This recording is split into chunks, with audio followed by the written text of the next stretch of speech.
Guyane, inspiré par les faits guyanais. D'accord? Que j'ai intitulé Poème créole, pour dire poème mélangé. Parce que la créolité, c'est aussi le mélange entre plusieurs cultures, plusieurs réalités, et qui donne naissance à une autre manière de faire, une autre manière de vivre. D'accord? Donc, j'espère que vous aurez lu et que vous poserez des questions pour savoir pourquoi tel ou tel thème a été abordé, ou pourquoi tel titre. Et si vous avez le courage, pourquoi pas lire aussi, déclamer quelques poèmes, ce serait bien. D'accord?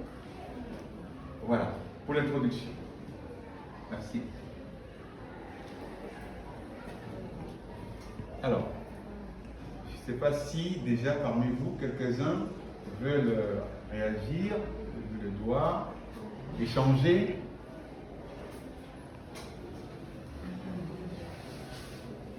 S'il vous plaît. Oui? Oui, monsieur. Je voulais savoir de quoi vous vous inspirez pour écrire un poème. Alors, tout m'inspire. Heureusement que je bloque les choses, c'est-à-dire chaque fois que je vois quelque chose, je vois quelqu'un, j'ai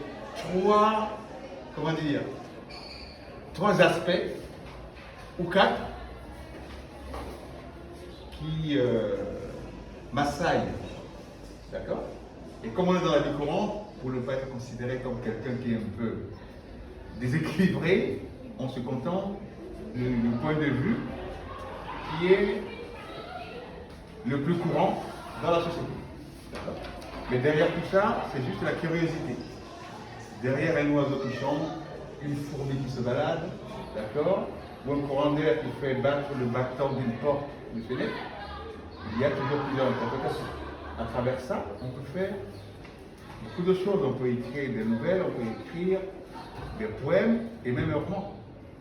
D'accord? Donc, autrement dit, quand on est très sensible, très curieux, tout ce qui se passe dans la vie quotidienne peut être sujet à au moins un poème ou, on va dire, ou un recueil de nouvelles. D'accord? La curiosité. Donc tout ça. Non, au départ, j'aurais voulu garder mon nom. Mais j'ai été dans ma vie touché par la disparition de mes deux oncles qui n'avaient pas la trentaine.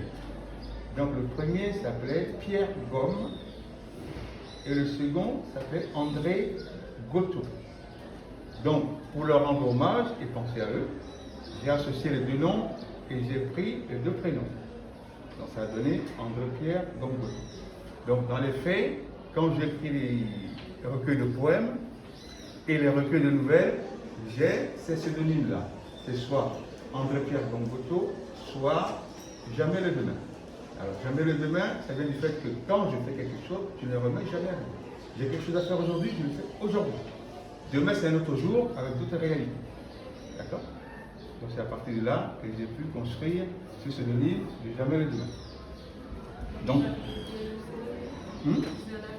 deux, tout à fait. Tout à fait. Vous avez regardé. Par exemple, ici, c'est ça. Jamais le demain pour l'avant-dernier recueil. Alors, donc du coup, quand je suis... D'accord? Oui? Depuis combien de temps vous avez écrit le rêve et est-ce que pour vous c'est un rêve qui se réalise? Oui, depuis combien de temps? J'ai commencé à écrire à la classe de 5e. D'accord? J'avais un professeur qui adorait les lettres. Et donc à travers lui, il a donné envie. J'ai commencé à écrire dans le journal du lycée et collège. Et lui qui parlait tout le temps de la littérature, donc on était 3 ou 4, nous a dit, mais vous avez un certain potentiel, vous pouvez écrire et faire profiter vos camarades. Et donc on a commencé à écrire des poèmes, des petites histoires qu'on lisait dans les classes, ainsi de suite. Et petit à petit, moi à partir de la 5e, c'était parti, j'écrivais des poèmes que je lisais à mes parents, à mes camarades, tout ça. Et voilà, c'est parti de là.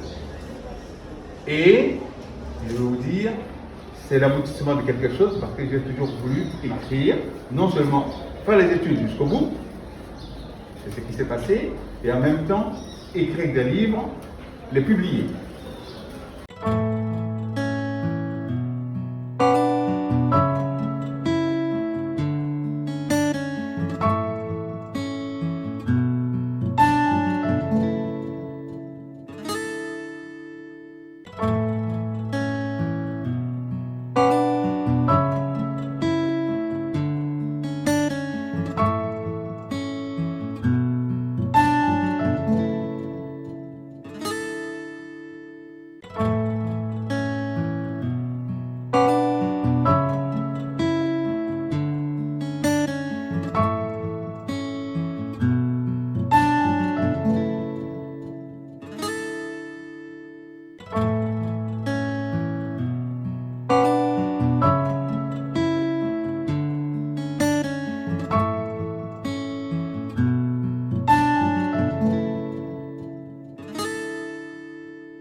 Merci, mais je suis surtout content et je me rends compte qu'au CFAPEC, on a fait du bon travail.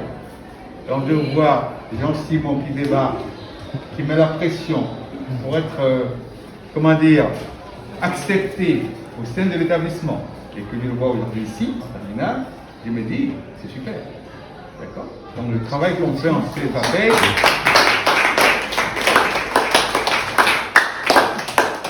c'est du bon travail. Donc je ne peux que vous encourager à continuer, à travailler. Ceux qui ne sont pas passés par CFAPEC, ce n'est pas grave. Le tout, c'est de bien travailler et savoir que seul le travail paye. D'accord? À un moment donné, on a l'impression qu'on perd son temps ou qu'on se sacrifie trop. Mais une fois que le résultat arrive, tout le sacrifice ou toutes les difficultés qu'on a pu avoir pendant la préparation disparaît pratiquement parce que le résultat est là et on s'est dit on n'a pas perdu son temps et que ce travail-là a donné le résultat qu'on a sous les yeux. Donc continuez à travailler et repousser les limites, viser le maximum, c'est-à-dire s'il faut viser la lune, n'hésitez pas, allez-y, osez. D'accord? Voilà. Travaillez et continuez à travailler. Merci à vous.